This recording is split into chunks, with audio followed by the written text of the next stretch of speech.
से बेरा तोर सीतर चुअत रहेगा। लेकिन हमरे के बेटी है के मोर बेटी है के लेकिन स्टेज है के भैया तनी मनी मर मजाक हो जाएला। चलू आज बेटी जवान हो गेला है बाप से कर्जा से आई इधर बन के बिचड़ी सा गोरा रंग बिचड़ी से और लगा से आई तो हर मोर से बेसी सही कहले रे। हमर से एक कोस दूर है एक बीता बस। चलो बहुत ही अच्छा का बात है कि सब कोई भेटाई। अरे रानी ई दिल्ली गेले चमक गेले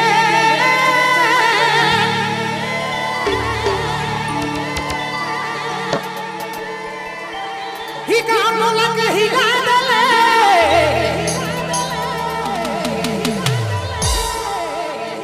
राही छोड़ी राही छोड़ी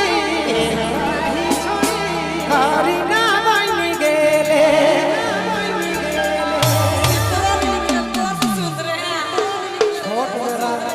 छोटा बेरा कैसा दिसत रही से मैं देख रहा तो स्टेज में आज तोहरे वो बेरा चले वो बेरा दिमाग में रहे ताला तो कहां सितर इतने जबर में तो ही रही से सब। आज तो हमरो से लंबा हो गेला छुआ। चल बुचू बहुत सुंदर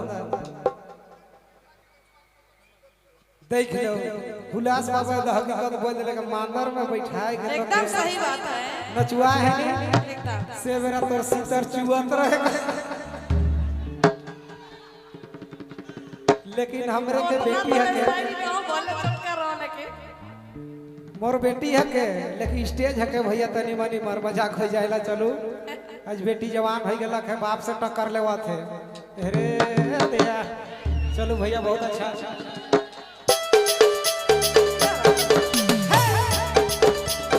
उड़ीसा का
छोटा बेरा